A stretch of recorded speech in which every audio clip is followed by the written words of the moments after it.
सतनाम वाहिगुरु साहिब जी।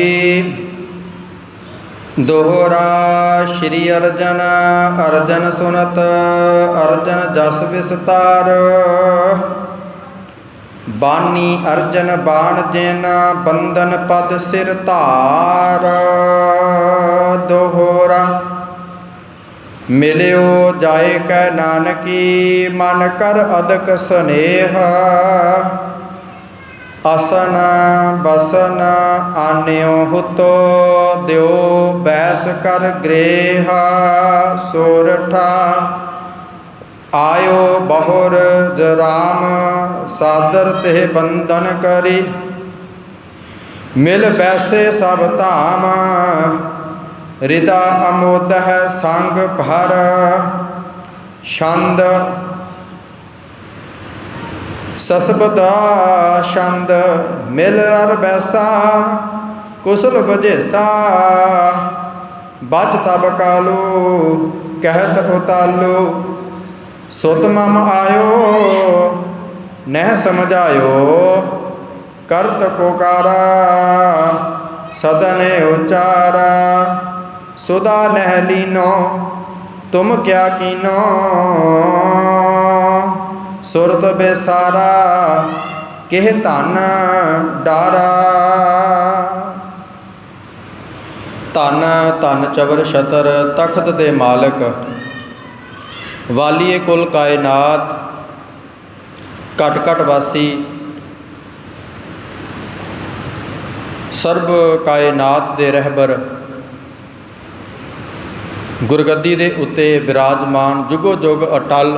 ज़ाहरा जहूर हाजरा हजूर चवर छतर तख्त दे मालक। धन धन साहिब श्री गुरु ग्रंथ साहिब महाराज जियां दी पावन अते पवित्र हजूरी दे विच अते पंचम पातशाह महाराज जियां दे पावन पवित्र स्थानां ते हाजरियां भर रही गुरु प्यारी गुरु सवारी गुरु रूप साध संगत जीओ बहुत वडभागे हो जो धन धन पंचम पातशाह महाराज जियां दे पावन स्थानां ते दर्शन दिदारे करके अपने जीवन नूं सफलियां कर रहे हो। आओ संध्या के दीवाना दे विच जुड़ बैठे हो। कुछ समय के लिए चल रहीआं लड़ीवार इतिहासक विचारां दे नाल जुड़न का यतन करिए। कल की विचार दे विच आप जी ने सरवण कीता सी कि सतगुरु धन गुरु नानक पातशाह महाराज जी ने जो मोदी खाने की कार है वो आरंभ की है। अपने भैन जी दे नगर दे विच सतगुरु रहिंदे ने ते सतगुरु धन गुरु नानक पातशाह महाराज मोदी खाने की कार करते हैं।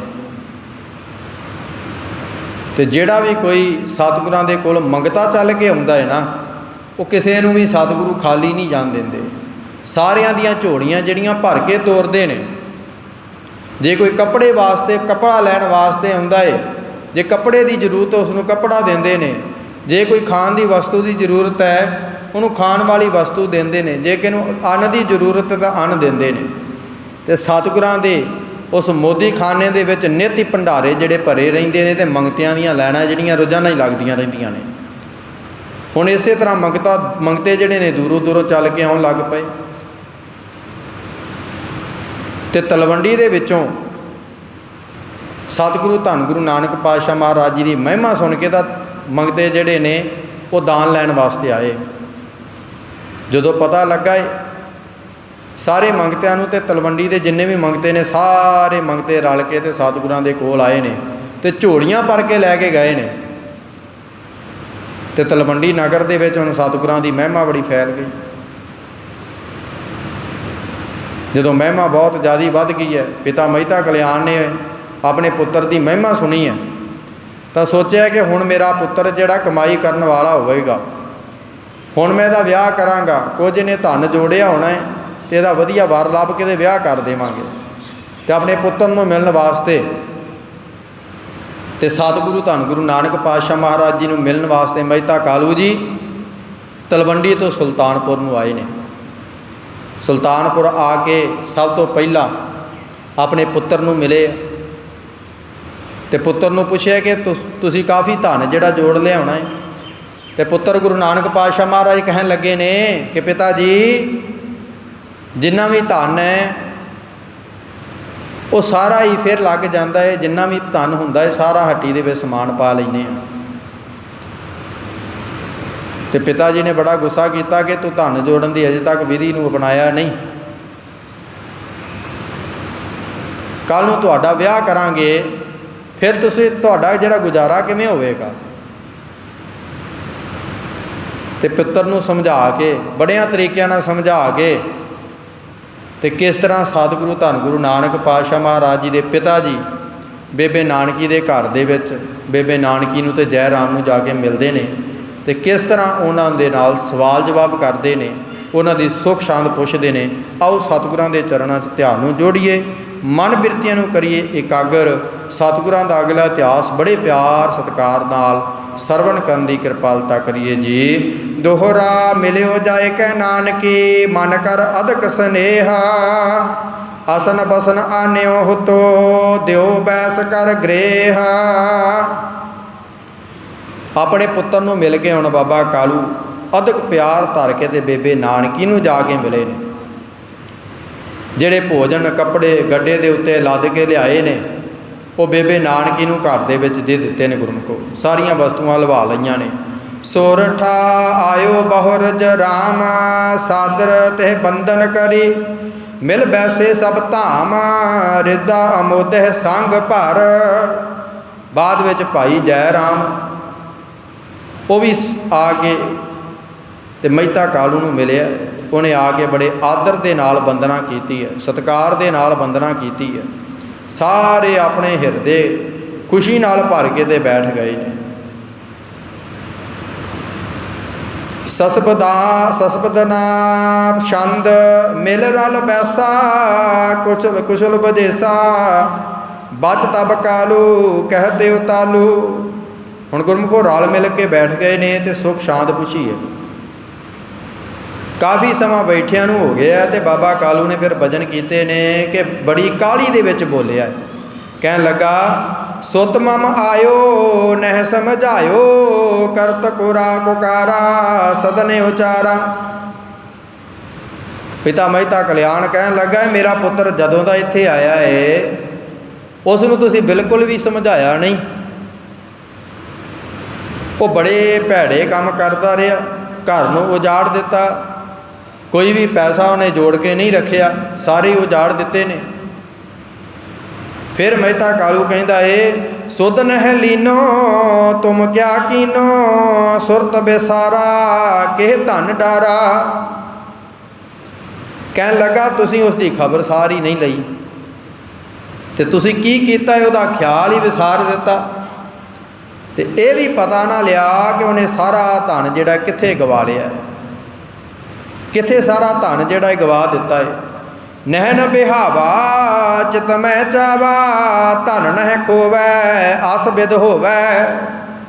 ਨਾ ਹੀ ਉਸ ਦਾ ਵਿਆਹ ਕਰਨ ਵਾਸਤੇ ਆਪਣੇ ਚਿੱਤ ਵਿੱਚ ਤੁਸੀਂ ਇੱਛਾ ਪ੍ਰਗਟ ਕੀਤੀ ਹੈ ਤਾਂ ਕਿ ਉਹ ਧਨ ਨਾ ਖੋਵੇ ਤੇ ਠੀਕ ਰਸਤੇ 'ਤੇ ਆ ਜਾਵੇ। ਜਿਹੜਾ ਧਨ ਉਹ ਗਵਾਉਂਦਾ ਹੈ ਉਹ ਫਿਰ ਜੋੜ ਕੇ ਰੱਖੇਗਾ, ਆਪਣੇ ਘਰ ਦੇ ਵਿੱਚ ਵਰਤੇਗਾ।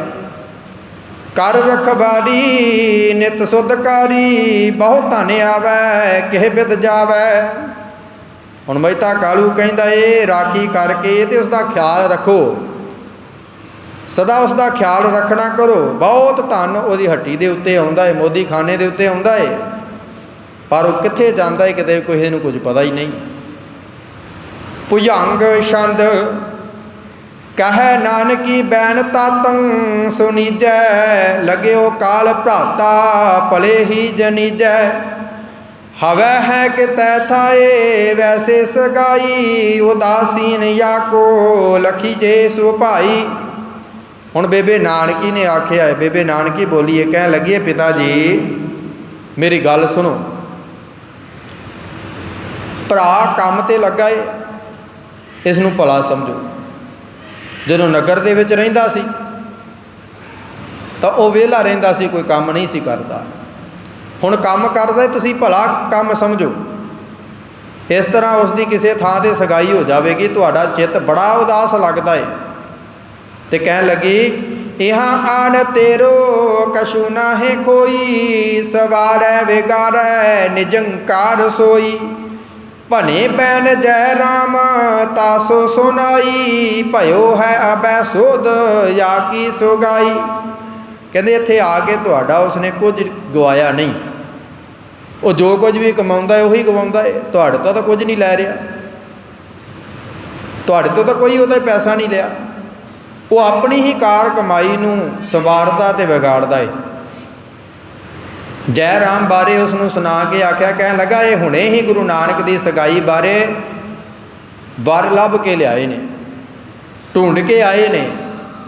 दोहरा हरख्यो कालू कहत पौना, होए पली जय ठौर।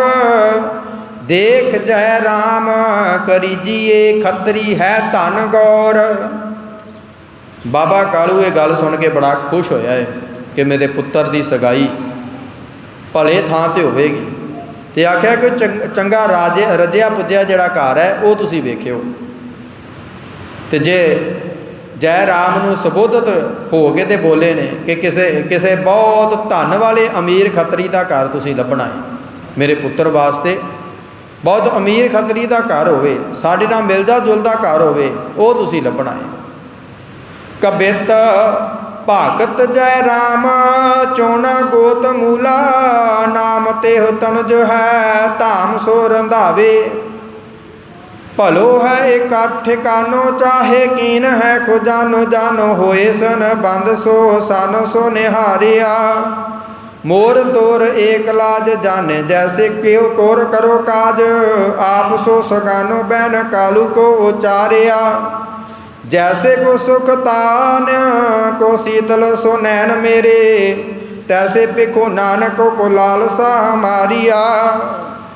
हुण बाबा कालू की गल सुन के भाई जय राम ने उच्चारण किया। भाई जय राम कह लगा चोणा गोत के मूल चंद खतरी के घर लड़की है, तो मूल चंद रंधावियां का पटवारी है।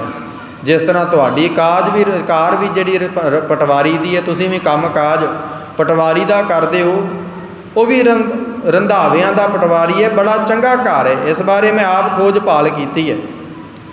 ये जान पैंदा है कि संबंध जिहड़े ने साडे पक्के हो जाणगे। हुण नानक की सगाई उस घर दे विच कर देवांगे। मैं सब कुछ सुख समेत वेख्या है। ये सुन के हुण बाबा कालू ने आख्या है कि मेरी तेरी इको गल है, जिस तरह भी तुसी ठीक समझो, ये कारज जिहड़ा विआह दा जल्दी करो। तुसीं आप बड़े सियाणे हो, जिस तरह मैं अपनी पुत्री नूं सुखी वेख के खुश होया है ना तुहाडे कोल, इसे तरह ही मैनूं अपने पुत्र नानक नूं भी सुख खुशी वेखण दी खुश वेखण दी लालसा है, इसे तरह की लालसा है। दोहरा तुम कालू मम पिता सम, रहो यहाँ कर धाम। नानक जननी आन हो भाखे बैन जय राम।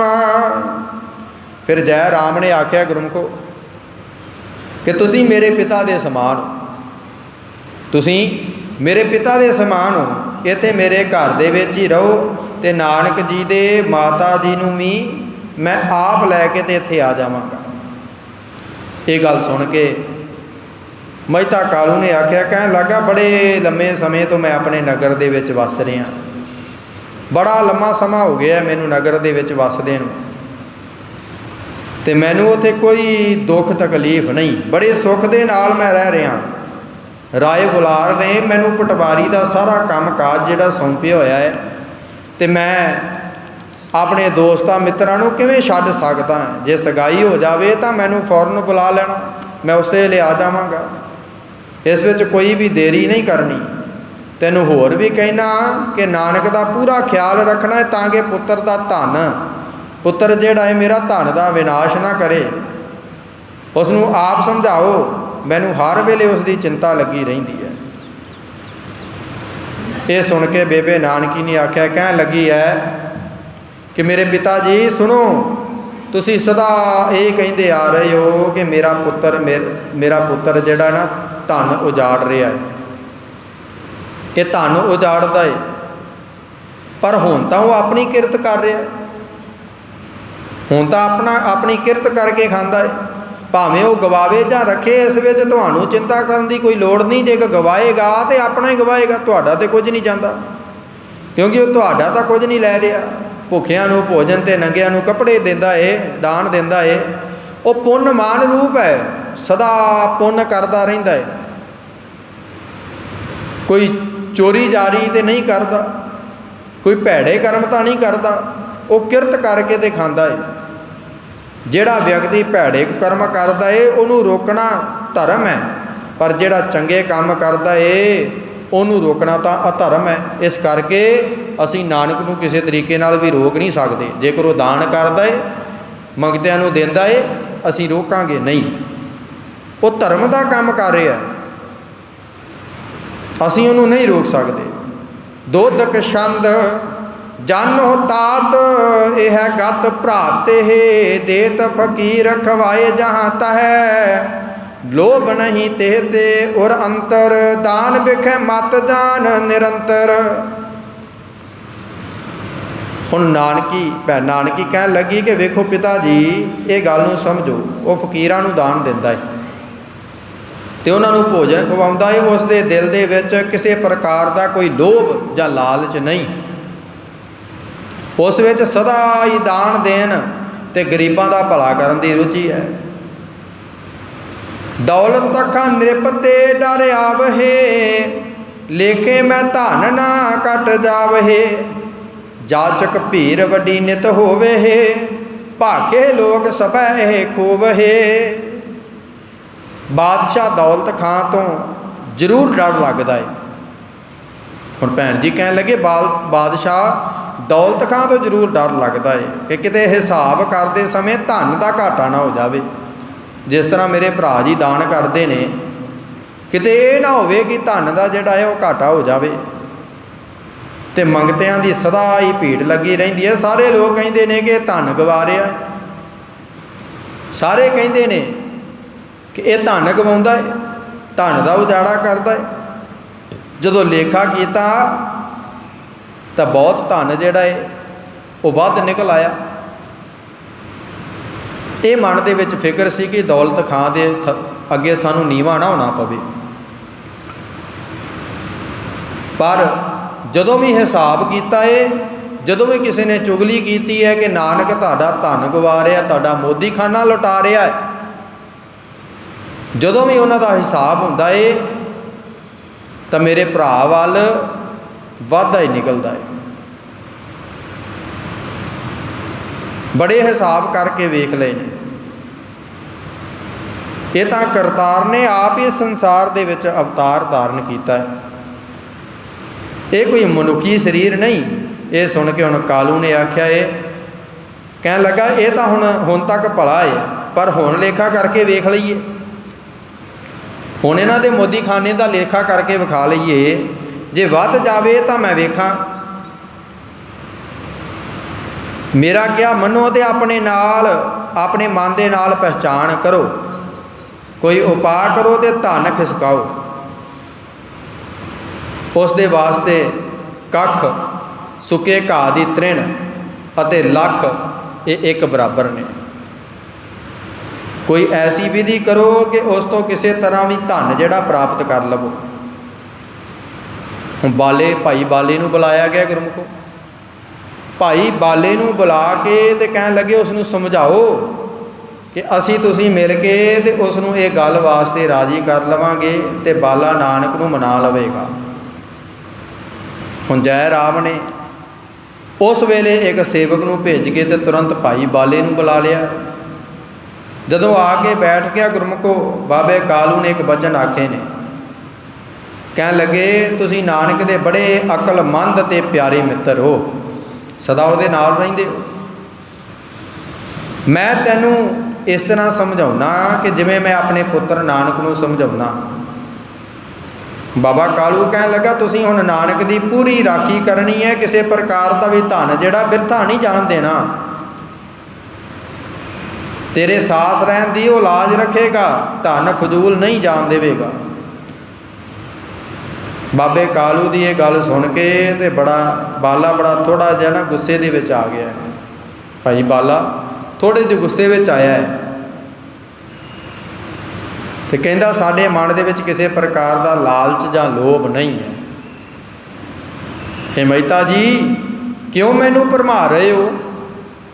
ਸਾਨੂੰ ਨਾ ਹੀ ਕਿਸੇ ਪਦਾਰਥ ਦੀ ਲਾਲਸਾ ਹੈ ਤੇ ਨਾ ਹੀ ਵਸਤੂਆਂ ਦੀ। ਅਸੀਂ ਫਜ਼ੂਲ ਵਿੱਚ ਗਵਾਉਂਦੇ ਹਾਂ। ਅਸੀਂ ਕਿਸੇ ਵੀ ਵਸਤੂ ਨੂੰ ਫਜ਼ੂਲ ਵਿੱਚ ਨਹੀਂ ਗਵਾ ਰਹੇ।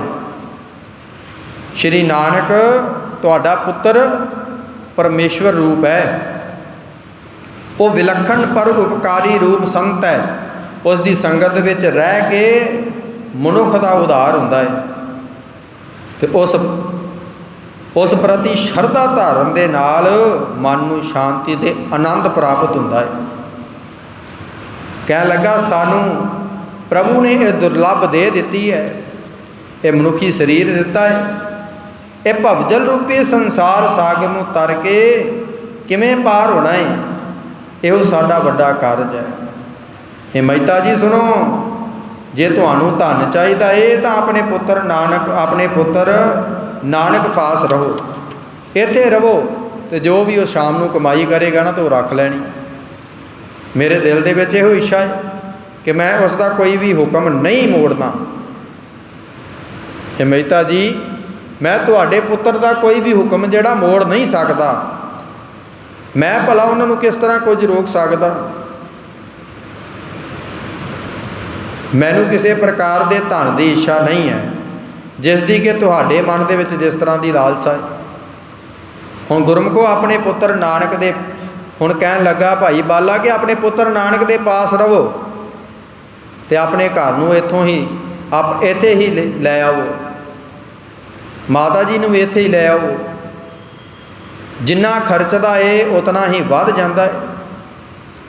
ਜੋ ਕੁਝ ਵੀ ਤੁਹਾਡੇ ਹੱਥ ਆਵੇ ਉਹ ਲੈਂਦੇ ਰਹੋ।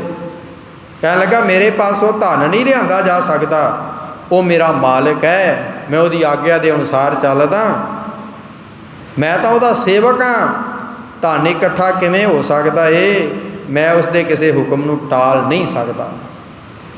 ਇਹ ਸੁਣ ਕੇ ਭਾਈ ਜੈ ਰਾਮ ਬੋਲਿਆ। ਭਾਈ ਜੈ ਰਾਮ ਕਹਿਣ ਲੱਗਾ, ਇਹ ਮਹਿਤਾ ਜੀ ਸੁਣੋ, ਇਹ ਸਭ ਕੁਝ ਬੇਲੋੜ ਹੈ। ਬਾਲੇ ਨੇ ਸੱਚੀ ਗੱਲ ਆਖੀ ਹੈ, ਸੱਚੀ ਗੱਲ ਸਾਰੀ ਦੱਸ ਦਿੱਤੀ ਹੈ ਭਾਈ ਬਾਲੇ ਨੇ। ਇਸ ਗੱਲ ਨੂੰ ਸੱਚੀ ਜਾਣੋ ਤੇ ਆਪਣੇ ਮਨ ਦੇ ਵਿੱਚ ਪੂਰੀ ਤਰ੍ਹਾਂ ਮੰਨ ਲਵੋ। ਆਪਣੇ ਮਨ ਦੇ ਵਿੱਚ ਕਿਸੇ ਪ੍ਰਕਾਰ ਦਾ ਰੋਸ ਨਾ ਕਰੋ। ਇਸ ਵਿੱਚ ਬਾਲੇ ਦਾ ਕੋਈ ਦੋਸ਼ ਨਹੀਂ। ਜਦੋਂ ਨਾਨਕ ਦਾ ਵਿਆਹ ਹੋ ਜਾਵੇਗਾ ਨਾ ਤੇ ਉਹ ਸਦਾ ਵਾਂਗ ਧਨ ਨਹੀਂ ਗਵਾਵੇਗਾ, ਕਿਉਂਕਿ ਫਿਰ ਉਸ ਨੂੰ ਧਨ ਦੀ ਵੀ ਲੋੜ ਪਵੇਗੀ, ਉਹਦੇ ਘਰ ਦੇ ਵਿੱਚ ਵੀ ਲੋੜ ਪਵੇਗੀ। ਉਹ ਫਿਰ ਧਨ ਜਿਹੜਾ ਇਹ ਨਹੀਂ ਗਵਾਵੇਗਾ। ਜਦੋਂ ਸਗਾਈ ਹੋਵੇਗੀ ਤਾਂ ਮੈਂ ਤੁਹਾਨੂੰ ਬੁਲਾ ਲਵਾਂਗਾ। ਆਪਣੇ ਚਿੱਤ ਦੇ ਵਿੱਚ ਕਿਸੇ ਪ੍ਰਕਾਰ ਦੀ ਵੀ ਚਿੰਤਾ ਨਾ ਕਰੋ ਤੇ ਵਿਆਹ ਤੋਂ ਬਾਅਦ ਇਸਤਰੀ ਦੇ ਨਾਲ ਪਿਆਰ ਹੋ ਜਾਵੇਗਾ, ਫਿਰ ਧਨ ਨੂੰ ਉਹ ਫਜ਼ੂਲ ਨਹੀਂ ਗਵਾਵੇਗਾ, ਆਪਣੇ ਘਰ ਦੇ ਬਾਰੇ ਸੋਚੇਗਾ। ਇਹ ਕੁਝ ਸੁਣ ਕੇ ਭਾਈ ਬਾਲਾ ਉੱਥੇ ਪਹੁੰਚ ਗਿਆ ਜਿੱਥੇ ਸਤਿਗੁਰੂ ਧੰਨ ਗੁਰੂ ਨਾਨਕ ਪਾਤਸ਼ਾਹ ਮਹਾਰਾਜ ਆਪਣੀ ਹੱਟੀ ਦੇ ਉੱਤੇ ਸ਼ੋਭਾ ਪਾ ਰਹੇ ਨੇ। ਤਦ ਮਹਿਤਾ ਕਾਲੂ ਕੁਝ ਸਮੇਂ ਤੱਕ ਆਪਣੀ ਪੁੱਤਰੀ ਦੇ ਘਰ ਦੇ ਵਿੱਚ ਠਹਿਰਿਆ ਤੇ ਗੁਰਮੁਖੋਂ ਚੱਲਣ ਦੀ ਤਿਆਰੀ ਕਰ ਲਈ। ਆਪਣੇ ਪੁੱਤਰ ਨੂੰ ਕਈ ਪ੍ਰਕਾਰ ਦੇ ਨਾਲ ਫਿਰ ਸਮਝਾਇਆ ਹੈ ਕਿ ਪੁੱਤਰ ਹੁਣ ਤੇਰੀ ਸਗਾਈ ਛੇਤੀ ਹੋ ਜਾਵੇਗੀ, ਇਸ ਦੇ ਵਿੱਚ ਕੋਈ ਦੇਰ ਨਹੀਂ ਹੈ। ਆਪਣੀ ਸਗਾਈ ਵਾਸਤੇ ਧਨ ਜਿਹੜਾ ਤੁਸੀਂ ਇਕੱਠਾ ਕਰ ਲਵੋ ਤੇ ਪਿਛਲੀ ਅਜੋਗ ਰੀਤੀ ਨੂੰ ਛੱਡ ਦੇਵੋ। ਫਿਰ ਆਪਣੀ ਪੁੱਤਰੀ ਅਤੇ ਜਵਾਈ ਜੈ ਰਾਮ ਨੂੰ ਚੱਲਣ ਸਮੇਂ ਬੜੇ ਪਿਆਰ ਸਤਿਕਾਰ ਦੇ ਨਾਲ ਮਹਿਤਾ ਕਾਲੂ ਜੀ ਮਿਲੇ ਨੇ ਤੇ ਨਾਨਕ ਨੂੰ ਮਿਲ ਕੇ ਫਿਰ ਬਾਲੇ ਨੂੰ ਮਿਲਿਆ ਤੇ ਬੜੇ ਪਿਆਰ ਦੇ ਨਾਲ ਬਚਨ ਕਹਿ ਕੇ ਚੱਲ ਪਿਆ। ਮਹਿਤਾ ਕਾਲੂ ਆਪਣੇ ਨਗਰ ਨੂੰ ਚਲਾ ਗਿਆ। ਫਿਰ ਗੁਰਮੁਖੋ ਧੰਨ ਗੁਰੂ ਨਾਨਕ ਪਾਤਸ਼ਾਹ ਮਹਾਰਾਜ ਆਪਣੇ ਕੰਮਕਾਜ ਦੇ ਵਿੱਚ ਲੱਗ ਗਏ ਨੇ। ਜਿਸ ਤਰ੍ਹਾਂ ਦੀ ਪਹਿਲਾਂ ਰੀਤੀ ਚੱਲਦੀ ਸੀ ਨਾ, ਧੰਨ ਗੁਰੂ ਨਾਨਕ ਪਾਤਸ਼ਾਹ ਮਹਾਰਾਜ ਉਹ ਵਰਤਾਰਾ ਕਰਦੇ ਨੇ। ਉਹ ਸਭ ਨੂੰ ਭੋਜਨ ਤੇ ਵਸਤਰ ਦਿੰਦੇ ਨੇ, ਕੋਈ ਵੀ ਮੰਗਤਾ ਖਾਲੀ ਹੱਥ ਨਹੀਂ ਜਾਂਦਾ। ਸਾਰੇ ਨਗਰ ਦੇ ਵਿੱਚ ਉਹਨਾਂ ਦੀ ਸੁੰਦਰ ਕੀਰਤੀ ਜਿਹੜੀ ਫੈਲੀ ਆ। ਮਰਦ ਇਸਤਰੀਆਂ ਘਰ ਘਰ ਇੰਜ ਜਸ ਗਾਉਂਦੇ ਨੇ ਜਿਵੇਂ ਹੰਸਾਂ ਦੀ ਡਾਰ ਭੁੱਲ ਗਈ ਹੋਵੇ, ਜਿਵੇਂ ਸੁੰਦਰ ਮਾਲਤੀ ਦੇ ਫੁੱਲ ਖਿੜੇ ਹੋਣ, ਜਿਵੇਂ ਕਲਪ ਬ੍ਰਿਸ਼ ਬਹੁਤ ਵੱਡਾ ਸਖੀ ਬਣ ਗਿਆ ਹੋਵੇ। ਹਰ ਇੱਕ ਦੇ ਮਨ ਦੀਆਂ ਇੱਛਾ ਪੂਰੀਆਂ ਕਰਦੇ ਨੇ ਸਤਿਗੁਰੂ। ਕਾਫੀ ਸਮਾਂ ਗੁਰਮੁਖੋ ਇਸੇ ਤਰ੍ਹਾਂ ਹੀ ਬੀਤਿਆ। ਤੇ ਫਿਰ ਇੱਕ ਚੁਗਲ ਨੇ ਜਾ ਕੇ ਨਾ ਜੈ ਰਾਮ ਦੇ ਘਰ ਜਾ ਕੇ ਤੇ ਉਸ ਨੂੰ ਇਕੱਲਿਆਂ ਬਿਠਾ ਕੇ ਚੁਗਲੀ ਕਰ ਦਿੱਤੀ ਹੈ। ਉਹ ਕਹਿੰਦਾ ਏ ਤੁਸੀਂ ਆਪਣੀ ਇਸਤਰੀ ਦੇ ਭਰਾ ਨੂੰ ਸਮਝਾਵੋ, ਧਨ ਵਿਅਰਥ ਨਾ ਲੁਟਾਵੇ। ਮੇਰੀ ਗੱਲ ਆਪਣੇ ਮਨ ਦੇ ਵਿੱਚ ਚੰਗੀ ਤਰ੍ਹਾਂ ਜਾਣ ਲਵੋ, ਗੁਰੂ ਨਾਨਕ ਨੂੰ ਰੱਤਾ ਭਰ ਵੀ ਕਿਸੇ ਦਾ ਡਰ ਨਹੀਂ। ਉਹ ਫਕੀਰਾਂ ਨੂੰ ਬਹੁਤ ਧਨ ਦੇ ਰਿਹਾ ਏ ਤੇ ਨਵਾਬ ਦੇ ਘਰ, ਨਵਾਬ ਦਾ ਜਿਹੜਾ ਘਰ ਹੈ ਉਹ ਲੁਟਾਈ ਜਾ ਰਿਹਾ। ਤੁਸੀਂ ਨਵਾਬ ਦੀ ਆਦਤ ਨੂੰ ਚੰਗੀ ਤਰ੍ਹਾਂ ਜਾਣਦੇ ਹੋ, ਉਹਦੀ ਦੁਖਦਾਈ ਹਕੂਮਤ ਨੂੰ ਚੰਗੀ ਤਰ੍ਹਾਂ ਪਛਾਣਦੇ ਹੋ। ਇਹ ਸੁਣ ਕੇ ਜੈ ਰਾਮ ਭੈ ਭੀਤ ਹੋ ਗਿਆ ਗੁਰਮੁਖੋ, ਮਨ ਵਿੱਚ ਚਿੰਤਾ ਹੋਣ ਲੱਗੀ ਹੈ। ਤੁਰੰਤ ਉੱਠ ਕੇ ਤੇ ਘਰ ਨੂੰ ਚਲਾ ਗਿਆ। ਘਰ ਪਹੁੰਚ ਕੇ ਉਹਨੇ ਮਹਿਤਾ ਕਾਲੂ ਦੀ ਪੁੱਤਰੀ ਭਾਵ ਗੁਰੂ ਨਾਨਕ ਪਾਤਸ਼ਾਹ ਮਹਾਰਾਜ ਜੀ ਦੀ ਭੈਣ ਬੇਬੇ ਨਾਨਕੀ ਨੂੰ ਆਵਾਜ਼ ਮਾਰ ਕੇ ਬੁਲਾਇਆ ਤੇ ਆਖਿਆ ਕਿ ਬੜੇ ਲੋਕਾਂ ਪਾਸੋਂ ਮੈਂ ਸੁਣਿਆ ਏ ਕਿ ਨਾਨਕ ਇਸ ਤਰ੍ਹਾਂ ਧਨ ਖਰਚ ਰਿਹਾ ਜਿਵੇਂ ਉਹ ਵੱਡਾ ਮਹਾਰਾਜਾ ਹੋਵੇ, ਬਹੁਤ ਵੱਡਾ ਉਹ ਨਵਾਬ ਹੋਵੇ। ਲੋਕ ਮੈਨੂੰ ਇਸ ਤਰ੍ਹਾਂ ਆ ਕੇ ਡਰਾਉਂਦੇ ਨੇ ਜਿਵੇਂ ਸਿੱਧੇ ਤੀਰ ਮੇਰੀ ਛਾਤੀ ਵਿੱਚ ਮਾਰਦੇ ਹੋਣ। ਕਹਿਣ ਲੱਗਾ ਹੁਣ ਮੈਂ ਕੀ ਕਰਾਂ, ਕੰਮ ਕਰਾਂ ਜਿਸ ਦੇ ਨਾਲ ਮੇਰੀ ਰਹਿ ਜਾਵੇ ਲਾਜ ਬਚ ਸਕੇ। ਮੈਂ ਤਾਂ ਚਿੰਤਾ ਦੇ ਸਮੁੰਦਰ ਦੇ ਵਿੱਚ ਡੁੱਬ ਰਿਹਾ। ਭਾਈ ਜੈ ਰਾਮ ਕਹਿਣ ਲੱਗਾ ਕਿਹੜਾ ਜਤਨ ਰੂਪੀ ਜਹਾਜ਼ ਫੜਾਂ ਤਾਂ ਕਿ ਇਸ ਭਵਜਲ ਤੋਂ ਮੈਂ ਪਾਰ ਕਰ ਸਕਾਂ। ਇਹ ਸੁਣ ਕੇ ਬੇਬੇ ਨਾਨਕੀ ਨੇ ਬਚਨ ਕੀਤੇ ਨੇ। ਬੇਬੇ ਨਾਨਕੀ ਕਹਿਣ ਲੱਗੀ ਤੁਹਾਡੇ ਮਨ ਦੇ ਵਿੱਚ ਜਿਹੜੇ ਸ਼ੱਕ ਤੇ ਸ਼ੰਕੇ ਨੇ ਨਾ, ਜਿਹੜੇ ਸ਼ੰਕੇ ਤੁਹਾਡੇ ਮਨ ਵਿੱਚ ਘਰ ਕਰ ਗਏ ਨੇ, ਮੇਰੇ ਭਰਾ ਬਾਰੇ ਕੋਈ ਉਚਿਤ ਗੱਲ ਕਰੋ ਜੋ ਦਿਲ ਨੂੰ ਚੰਗਾ ਲੱਗੇ ਅਤੇ ਜਿਸ ਦੇ ਨਾਲ ਸਾਰਾ ਭਰਮ ਜਿਹੜਾ ਹੈ ਨਾ ਉਹ ਮਿਟ ਜਾਵੇ। ਬੇਬੇ ਨਾਨਕੀ ਕਹਿਣ ਲੱਗੇ ਤੁਹਾਨੂੰ ਹਾਲੇ ਤੱਕ ਪ੍ਰਤੀਤ ਨਹੀਂ ਆਈ, ਮੈਂ ਤੋਂ ਕੀ ਸਲਾਹ ਪੁੱਛਦੇ ਹੋ? ਤੁਸੀਂ ਮੇਰੇ ਭਰਾ ਦੀ ਵਡਿਆਈ ਨੂੰ ਚੰਗੀ ਤਰ੍ਹਾਂ ਜਾਣਦੇ ਹੋ ਤੇ ਸਦਾ ਹੀ ਮੈਨੂੰ ਸਮਝਾਉਂਦੇ ਰਹਿੰਦੇ ਹੋ। ਮੇਰੇ ਹਿਰਦੇ ਵਿੱਚ ਸਦਾ ਹੀ ਪ੍ਰਤੀਤ ਹੈ ਕਿ ਮੇਰਾ ਚਿੱਤ ਕਦੇ ਵੀ ਡੋਲਦਾ ਨਹੀਂ। ਨਾਨਕ ਪਰਮੇਸ਼ਰ ਰੂਪ ਵਿਲੱਖਣ ਉਪਕਾਰੀ ਸੰਤ ਹੈ। ਸੰਸਾਰ ਦੇ ਵਿੱਚ ਜਿਹੜਾ ਮਾਇਆ ਦਾ ਵਰਤਾਰਾ ਹੈ ਨਾ ਉਹ ਸਭ ਕੁਝ ਸ਼੍ਰੀ ਨਾਨਕ ਕਰਕੇ ਹੀ ਹੈ। ਤੁਸੀਂ ਜੇ ਹੁਣ ਇਹ ਵਰਤਾਰਾ ਵੇਖਣਾ ਚਾਹੁੰਦੇ ਹੋ ਤਾਂ ਉਸ ਦੇ ਹੱਥ ਦਾ ਲੇਖਾ ਕਰਵਾ ਕੇ ਵੇਖ ਲਵੋ, ਤੁਹਾਨੂੰ ਸਭ ਕੁਝ ਪਤਾ ਲੱਗ ਜਾਵੇਗਾ। ਜਾਂ ਤਾਂ ਹਿਸਾਬ ਕਿਤਾਬ ਕਰਵਾ ਵਧੇਗਾ ਤੇ ਜਾਂ ਪੂਰਾ ਹੋਵੇਗਾ, ਪਰ ਉਹਦੀ ਹੱਟ ਦੇ ਵਿੱਚ ਕਦੇ ਘਾਟਾ ਨਹੀਂ ਪੈਂਦਾ ਤੇ ਨਾ ਹੀ ਪਵੇਗਾ। ਮੇਰੀ ਗੱਲ ਨੂੰ ਜਰਾ ਭਰ ਵੀ ਝੂਠ ਨਾ ਮੰਨੋ। ਇਹ ਸੁਣ ਕੇ ਜੈ ਰਾਮ ਬੋਲਿਆ ਮੈਂ ਹੁਣ ਇਹ ਕੰਮ ਨਹੀਂ ਕਰਾਂਗਾ। ਤੇਰੇ ਹਿਰਦੇ ਵਿੱਚ ਜਦੋਂ ਇਸ ਤਰ੍ਹਾਂ ਹੈ ਤਾਂ ਮੈਂ ਲੇਖਾ ਕਿਵੇਂ ਕਰਾਵਾਂਗਾ। ਹੁਣ ਗੁਰਮੁਖੋ ਬੇਬੇ ਨਾਨਕੀ ਨੇ ਫਿਰ ਆਖਿਆ ਕਿ ਮੇਰੀ ਗੱਲ ਸੁਣੋ, ਹੁਣ ਲੇਖਾ ਕਰਵਾ ਲਵੋ ਤੇ ਵਿਚਾਰਾਂ ਵਿੱਚ ਨਾ ਪਵੋ, ਨਹੀਂ ਤੇ ਤੁਹਾਡੇ ਮਨ ਦੇ ਵਿੱਚ ਚਿੰਤਾ ਬਣੀ ਰਹੇਗੀ। ਹੁਣ ਇਸ ਦੇ ਵਿੱਚ ਕੋਈ ਦੇਰ ਨਾ ਕਰੋ। ਮੇਰੀ ਮਾਂ ਦਾ ਪੁੱਤਰ ਮੇਰਾ ਭਰਾ, ਉਸ ਨੂੰ ਹੁਣੇ ਬੁਲਾ ਲਵੋ। ਉਸੇ ਵੇਲੇ ਹੀ ਤੁਲਸਾ ਨਾਮੀ ਸੇਵਕਾਂ ਨੂੰ ਸੁੱਖਾਂ ਦੇ ਖਜ਼ਾਨੇ ਧੰਨ ਗੁਰੂ ਨਾਨਕ ਪਾਤਸ਼ਾਹ ਮਹਾਰਾਜ ਜੀ ਦੇ ਪਾਸ ਭੇਜਿਆ ਗਿਆ ਤੇ ਸਤਿਗੁਰਾਂ ਨੂੰ ਤੁਲਸਾ ਸੇਵਕਾਂ ਨੇ ਵੇਖ ਕੇ ਤੇ ਪੁੱਛਣ ਲੱਗੇ ਨੇ। ਸਤਿਗੁਰੂ ਤੁਲਸਾ ਨੂੰ ਵੇਖਿਆ ਤੇ ਕਹਿਣ ਲੱਗੇ ਤੁਲਸਾ ਦੱਸੋ ਕਿਵੇਂ ਆਏ ਹੋ। ਫਿਰ ਦਾਸੀ ਨੇ ਆਖਿਆ ਤੁਹਾਡੀ ਭੈਣ ਜੀ ਬਹੁਤ ਪਿਆਰ ਕਰਦੀ ਹੈ, ਤੁਹਾਨੂੰ ਯਾਦ ਕਰ ਰਹੀ ਹੈ, ਉਸਨੇ ਤੁਹਾਨੂੰ ਬੇਨਤੀ ਕੀਤੀ ਹੈ, ਇਸ ਲਈ ਕਿਰਪਾ ਕਰਕੇ ਤੁਸੀਂ ਉਹਨਾਂ ਨੂੰ ਦਰਸ਼ਨ ਦੇਵੋ। ਇਸ ਕਰਕੇ ਮੈਂ ਤੁਹਾਡੇ ਪਾਸ ਚੱਲ ਕੇ ਆਈ ਹਾਂ। ਉੱਠੋ ਤੇ ਭੈਣ ਜੀ ਦੇ ਘਰ ਚਲੋ। ਧੰਨ ਗੁਰੂ ਨਾਨਕ ਪਾਤਸ਼ਾਹ ਮਹਾਰਾਜ ਜੀ ਨੇ ਫਿਰ ਵਚਨ ਕੀਤੇ ਨੇ, ਕਹਿਣ ਲੱਗੇ ਤੂੰ ਤੁਲਸਾ ਚੱਲ, ਮੈਂ ਹੁਣੇ ਆਉਣਾ। ਫਿਰ ਭਾਈ ਬਾਲੇ ਨੂੰ ਆਪਣੇ ਪਾਸ ਬੁਲਾਇਆ ਤੇ ਮੁਕਤੀ ਦੇ ਦਾਤੇ ਪੁੱਛਣ ਲੱਗੇ ਨੇ। ਕਹਿਣ ਲੱਗੇ ਕਿ ਇਹ ਬਾਲਾ ਜੀ ਮੈਨੂੰ ਘਰ ਬੁਲਾਇਆ ਹੈ, ਮੇਰੇ ਹਿਰਦੇ ਵਿੱਚ ਇਸ ਸਮੇਂ ਭਰਮ ਉਤਪੰਨ ਹੋਇਆ ਹੈ, ਸ਼ੰਕਾ ਉਤਪੰਨ ਹੋਇਆ ਹੈ। ਮੇਰੀ ਕਿਸੇ ਨੇ ਚੁਗਲੀ ਕੀਤੀ ਹੈ, ਮੇਰਾ ਮਨ ਤਾਂ ਇਹੋ ਕੁਝ ਸਮਝਦਾ ਹੈ। ਗੁਰਮੁਖੋ ਭਾਈ ਬਾਲਾ ਕਹਿਣ ਲੱਗਾ ਇਹ ਸਤਿਗੁਰੂ ਧੰਨ ਗੁਰੂ ਨਾਨਕ ਪਾਤਸ਼ਾਹ ਮਹਾਰਾਜ ਜੀ ਨੂੰ, ਕਹਿਣ ਲੱਗਾ ਤੁਹਾਡੀ ਕੋਈ ਚੁਗਲੀ ਕੌਣ ਕਰ ਸਕਦਾ ਹੈ ਜਿਸ ਨੇ ਇਸ ਦੇ ਵਿੱਚ ਕੋਈ ਗੁਣ ਔਗਣ ਨਹੀਂ ਵੇਖਿਆ। ਜਦੋਂ ਤੁਸੀਂ ਕੋਈ ਮਾੜਾ ਕੰਮ ਹੀ ਨਹੀਂ ਕਰਦੇ ये सुन के सतगुरु धन गुरु नानक पातशाह महाराज जी ने बदन किया, कहन लगा साढ़े पास जो मिठा है ना उसनों कि भाई बाला जी चुक के ले आओ। गुरमुखो 2.5 सेर पतासे लैके ना तो सुखां दे खजाने उन्होंने पतासिया चुक के तो उठ के चल पे ने अपने भैन जी के घर, अपनी भैन के घर चल के आए। भाई बाला भी प्रेम के नाल गया तो बेबे नानकी जी ने उठ के बड़ा सत्कार किया है, सुंदर पलंग विछा दिता है। तद बेदियां की धुज बोलिया है, कह लगे भैन जी दसो किस कारण मैनू बुलाया है, तुसीं मैनू सद के बुलाया है। ये सुन के मैं चल के आया। मेहता कालू की पुत्री ने फिर आख्या कि मेरे वीर जी मेरा तेरे दर्शनों मन ललचा गया सी, इस करके मैं तुलसा दासी नूं भेजिया, हुण दर्शन करके दिल प्रसन्न हो गया। सतगुरु जी ने फिर कुछ बचन का उच्चारण किया, कहने लगे सुनो भैन जी मेरे हिरदे विच भरम जागया है, मैनू सचो सच दसो किस कारण मैनू तुसीं बुलाया है। बेबे नानकी ने फिर इस तरह बचन आखे ने, कहन लगे तुसीं जिवें सब कुछ जानते हो, तुसीं तां आप अंतरजामी हो, बिना बोलिया सब कुछ पहचान लेंदे हो। भैन जी सतगुरु कहन लगे भैन जी मेरी गल सुनो, मैं अपने हिरदे विच ये जान लिया है कि किसी ने मेरे बारे तुहाडे कोल चुगली की है, मैनू पहला ही शक सी, तुसीं हुण हाटी का जिहड़ा लेखा जोखा है ना वो करवा लवो। लेखे कीती नूं बहुत देर हो गई, पता नहीं कितना धन बाकी निकले, सारिਆਂ ਦੇ मन का शंका मुक जाए, पहला तो ही मेरी ये इच्छा है।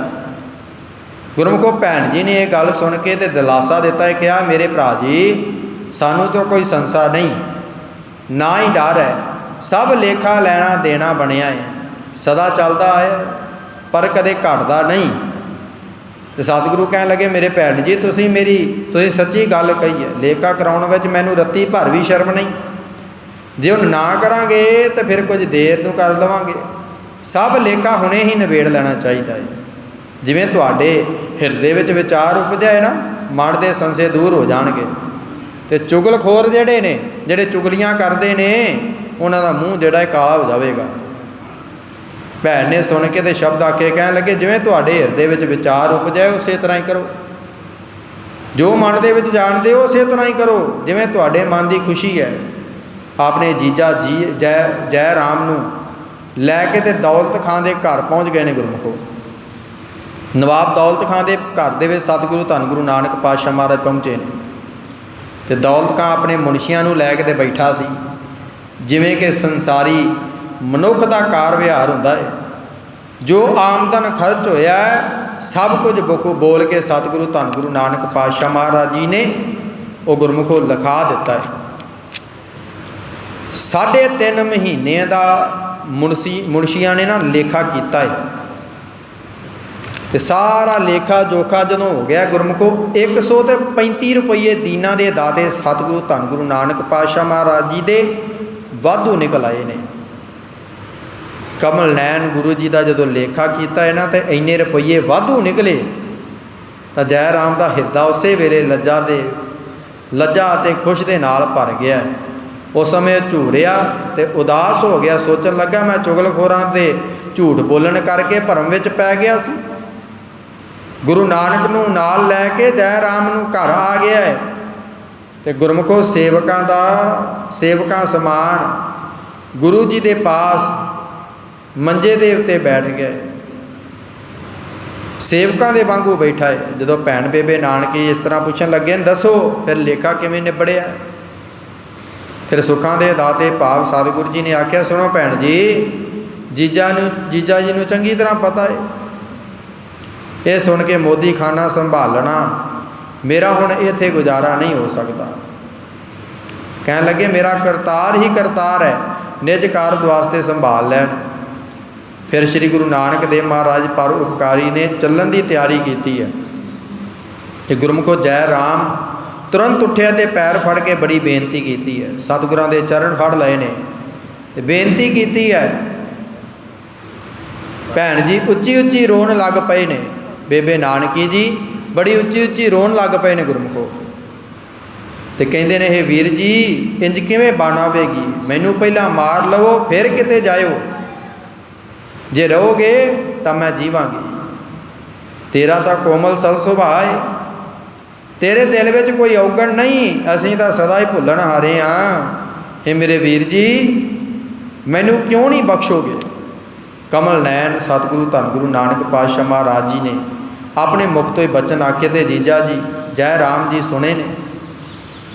सतगुरु कह लगे जय राम जीजा जी सुनो, जिस काम में फिर घाटा ही पैना है वो काम क्यों करना। जय राम ने फिर बेनती समेत आख्या, कह लगा मैं सारी शक्ति हुण नहीं जानी सी, बहुत थोड़ी जानी सी, मैं बहुत अनजान सी, पर हुण सब कुछ जान गया। तुसी पूर्ण परमेश्वर हो, सर्व कला संपूर्ण अवतार हो। हे दुख नाशक मेरे गुनाहों को बख्श देवो किसे पासों, सुन सुना के मेरा भरम मैं भरम गया सी। फिर भैन जी कह लगी सुखां दे दाते सुनो, जे कदे धन घट भी जाएगा ना तो मैं जिथों जिथों कितों भी लिया के ते पूरा कर देवांगी, तुसी हाले किते बाहर ना जावो।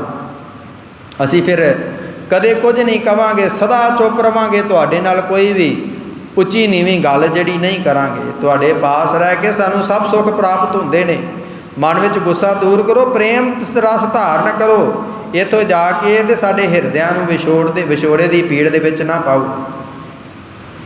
ये मैं अपने पासों कह रही हाँ। चंगी बाणी वाले नानक दा सानी दुनिया ते कोई होर नहीं, जो विष्णु ते तन धार के राम कृष्ण दे रूप लए ने। कबल फुल वर्गे चरना वाला आनंद दाता, बख्शा देन वाला बदल, सुखां दा दाता, मुक्ति दा दाता, पाप नाशक, किरपा करन वाले ज्ञान दे सूरज, अजान बाहू ते अपने दासां दे उत्ते सदा किरपा कीती है। भैन जी ते जय राम जी बड़े अधीर बन गए गुरमुखो। ते उन्होंने बहुत वार आख्या कि कदे पैर फड़ते ने ते कहते ने कि जीजे दे घर प्रेम धारण करके रहो, इसलिए जीजे दे घर रहो कि उन्होंने बचनों का बार बार खंडन ना करो। दयावान सुखां दे दाते इन्हां परम प्रेमियों नूं वेखो, वड्डियां दे मन विच क्रोध अग वांग प्रगट रहे। बार बार बेनती करना मन जल है जिहड़ा इस अग्नि नूं शांत कर दिंदा है। हे कमल नैन मेरी ये बेनती सुन के परम कृपालु हो गए ते सुंदर सुखदाते लोक हित वाली बोली बोले ने।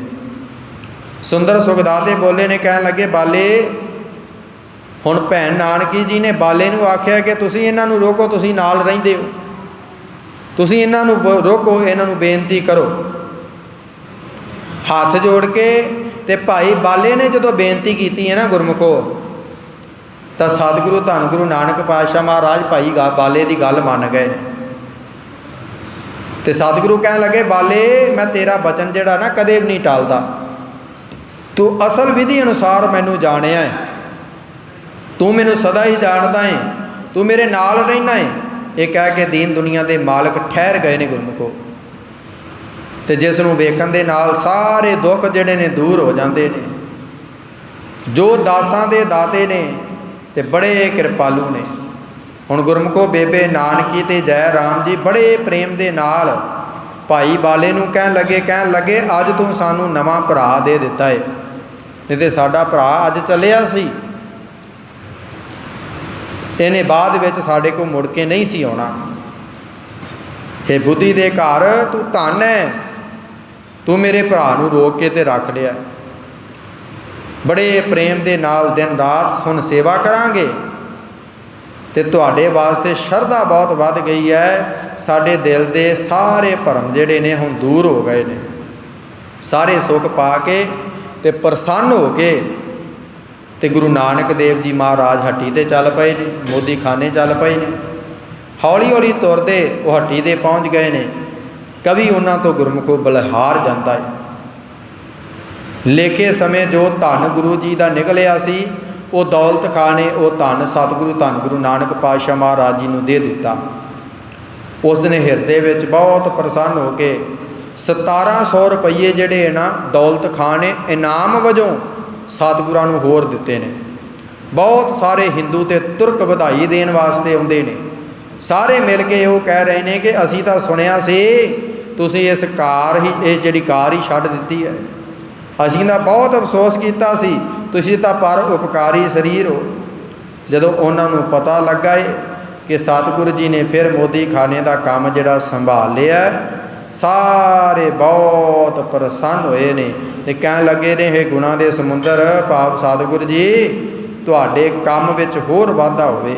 ਜਿਵੇਂ ਉਚਿਤ ਸੀ ਆਦਰ ਦੇ ਕੇ ਤੇ ਗੁਣਾਂ ਦੇ ਖਜ਼ਾਨੇ ਨੂੰ ਸਭ ਨੇ ਵਿਦਾ ਕੀਤਾ ਤੇ ਮੋਦੀ ਦੀ ਕਿਰਤ ਫਿਰ ਉਸੇ ਤਰ੍ਹਾਂ ਗੁਰਮੁਖੋ ਚੱਲਣ ਲੱਗ ਪਈ ਹੈ। ਇਸ ਤਰ੍ਹਾਂ ਸਤਿਗੁਰੂ ਧੰਨ ਗੁਰੂ ਨਾਨਕ ਪਾਤਸ਼ਾਹ ਮਹਾਰਾਜ ਕਿਰਪਾ ਕਰਦੇ ਨੇ। ਕਿਰਪਾ ਨਿਦਾਨ ਸਤਿਗੁਰੂ ਜੀ ਬਖਸ਼ਿਸ਼ਾਂ ਕਰਦੇ ਨੇ ਗੁਰਮੁਖੋ। ਕਿਸ ਤਰ੍ਹਾਂ ਸਤਿਗੁਰੂ ਧੰਨ ਗੁਰੂ ਨਾਨਕ ਪਾਤਸ਼ਾਹ ਮਹਾਰਾਜ ਜੀ ਦੀ ਜਿਹੜੀ ਸਗਾਈ ਦੀ ਰਸਮ ਹੁੰਦੀ ਹੈ, ਕੱਲ੍ਹ ਦੇ ਪ੍ਰਸੰਗ ਦੇ ਅੰਦਰ ਅਸੀਂ ਸਰਵਣ ਕਰਾਂਗੇ। ਇਹ ਜੋ ਗ੍ਰੰਥ ਜਿਸ ਦੀ ਕਥਾ ਲੜੀਵਾਰ ਚੱਲ ਰਹੀ ਹੈ, ਜੋ ਇਹਨਾਂ ਦੇ ਲਿਖਣਹਾਰੇ ਨੇ ਭਾਈ ਸੰਤੋਖ ਸਿੰਘ ਜੀ ਚੂੜਾਮਣੀ, ਉਹਨਾਂ ਦਾ ਅੱਜ ਜਨਮ ਦਿਹਾੜਾ ਹੈ, ਜਿਨ੍ਹਾਂ ਨੇ ਸਾਰਾ ਹੀ ਸਿੱਖ ਇਤਿਹਾਸ ਜਿਹੜਾ ਇਹਨਾਂ ਬੜੀਆਂ ਸੋਹਣੀਆਂ ਸਤਰਾਂ ਦੇ ਵਿੱਚ ਲਿਖ ਕੇ ਤੇ ਸਿੱਖ ਪੰਥ ਨੂੰ ਦਿੱਤਾ ਹੈ ਗੁਰਮੁਖੋ। ਭਾਈ ਸੰਤੋਖ ਸਿੰਘ ਚੂੜਾਮਣੀ ਤੋਂ ਬਗੈਰ ਹੋਰ ਕੋਈ ਵੀ ਜਿਹੜਾ ਗ੍ਰੰਥ ਹੈ ਨਾ, ਉਹ ਸਾਰਾ ਇਤਿਹਾਸ ਜਿਹੜਾ ਅਜੇ ਤੱਕ ਨਹੀਂ ਲਿਖ ਸਕਿਆ। ਭਾਈ ਸੰਤੋਖ ਸਿੰਘ ਜੀ ਦੀ ਕਾਪੀ ਕਰ ਕਰਕੇ ਤੇ ਇਤਿਹਾਸ ਜਿਹੜਾ ਅੱਗੇ ਲਿਆਉਣ ਵਾਲਾ ਕਵੀ ਹੈ, ਉਹ ਕੇਵਲ ਤਾਂ ਕੇਵਲ ਭਾਈ ਸੰਤੋਖ ਸਿੰਘ ਜੀ ਚੂੜਾਮਣੀ ਨੇ ਗੁਰਮੁਖੋ। ਉਹਨਾਂ ਦਾ ਅੱਜ ਜਨਮ ਦਿਹਾੜਾ ਹੈ। ਭਾਈ ਸੰਤੋਖ ਸਿੰਘ ਚੂੜਾਮਣੀ ਦੇ ਜਨਮ ਦਿਹਾੜੇ ਦੀਆਂ ਆਪ ਸੰਗਤਾਂ ਨੂੰ ਲੱਖ ਲੱਖ ਮੁਬਾਰਕਾਂ ਜੀ। ਕੱਲ੍ਹ ਦੇ ਪ੍ਰਸੰਗ ਦੇ ਅੰਦਰ ਅਸੀਂ ਸਰਵਣ ਕਰਾਂਗੇ ਕਿਸ ਤਰ੍ਹਾਂ ਸਤਿਗੁਰੂ ਧੰਨ ਗੁਰੂ ਨਾਨਕ ਪਾਤਸ਼ਾਹ ਮਹਾਰਾਜ ਜੀ ਦੀ ਸਗਾਈ ਦੀ ਰਸਮ ਹੁੰਦੀ ਹੈ। ਸਤਿਗੁਰੂ ਕਿਰਪਾ ਕਰਨ, ਸਾਡੇ ਸੀਸ ਦੇ ਉੱਤੇ ਇਸੇ ਤਰ੍ਹਾਂ ਹੀ ਮਿਹਰ ਭਰਿਆ ਹੱਥ ਰੱਖਣ, ਸਾਨੂੰ ਸਤਿਗੁਰਾਂ ਦੇ ਪਾਵਨ ਪਵਿੱਤਰ ਅਸਥਾਨਾਂ ਦੇ ਦਰਸ਼ਨ ਦਿਦਾਰਿਆਂ ਦੀ ਦਾਤ, ਸਤਿਗੁਰਾਂ ਦੇ ਅਸਥਾਨਾਂ ਦੇ ਹਾਜ਼ਰੀ ਭਰਨ ਦੀ ਦਾਤ ਸਾਨੂੰ ਬਖਸ਼ਿਸ਼ ਕਰਨ। ਗੁਰਮੁਖੋ, ਦਾਤਾਂ ਸਤਿਗੁਰਾਂ ਦੇ ਕੋਲੋਂ ਅਸੀਂ ਉਹ ਮੰਗਣੀਆਂ ਨੇ ਜਿਹੜੀਆਂ ਦਾਤਾਂ ਸਦਾ ਹੀ ਸੁੱਖ ਦੇਣ ਵਾਲੀਆਂ ਨੇ। ਉਹ ਦਾਤ ਕੇਵਲ ਤਾਂ ਕੇਵਲ ਨਾਮ ਦੀ ਦਾਤ, ਸੇਵਾ ਸਿਮਰਨ ਦੀ ਦਾਤ, ਬੰਦਗੀ ਦੀ ਦਾਤ, ਨਿਤਨੇਮ ਦੀ ਦਾਤ ਹੈ। ਜੇਕਰ ਐਸੀਆਂ ਦਾਤਾਂ ਅਸੀਂ ਸਤਿਗੁਰਾਂ ਕੋਲੋਂ ਮੰਗਾਂਗੇ ਗੁਰਮੁਖੋ, ਫਿਰ ਕੀ ਮਿਲੇਗਾ? ਸੁੱਖ ਹੀ ਸੁੱਖ ਹੈ, ਦੁਨੀਆ ਸੁੱਖ ਅਗੇ ਦਰਗਾਹ ਸੁੱਖ। ਜਿਵੇਂ ਸਤਿਗੁਰਾਂ ਦਾ ਫੁਰਮਾਨ ਹੈ, ਇਹ ਲੋਕ ਸੁਖੀਏ ਪਰਲੋਕ ਸੁਹੇਲੇ, ਨਾਨਕ ਹਰ ਪ੍ਰਭ ਆਪੇ ਮੇਲੇ। ਵਿਚਾਰਾਂ ਕਰਦਿਆਂ ਏਕ ਨਹੀਂ ਅਨੇਕਾਂ ਪ੍ਰਕਾਰ ਦੀਆਂ ਭੁੱਲਾਂ ਹੋ ਜਾਣੀਆਂ ਸੁਭਾਵਿਕ ਨੇ ਜੀ। ਸਤਿਗੁਰਾਂ ਦੀ ਸੰਗਤ ਬਖਸ਼ਣ ਜੋ ਬਖਸ਼ ਲੈਣਾ। ਆਓ ਫਤਿਹ ਦਾ ਜਵਾਬ ਫਤਿਹ ਦੇਣ ਦੀ ਕਿਰਪਾਲਤਾ ਕਰੋ। ਕੋਈ ਵੀ ਰਸਨਾ ਵਾਂਝੀ ਨਾ ਰਵੇ। ਸਾਰੇ ਕਰੋ ਮੁੱਖ ਪਵਿੱਤਰ, ਸਾਰੇ ਆਖੋ ਜੀ ਵਾਹਿਗੁਰੂ ਜੀ ਕਾ ਖਾਲਸਾ, ਵਾਹਿਗੁਰੂ ਜੀ ਕੀ ਫਤਿਹ।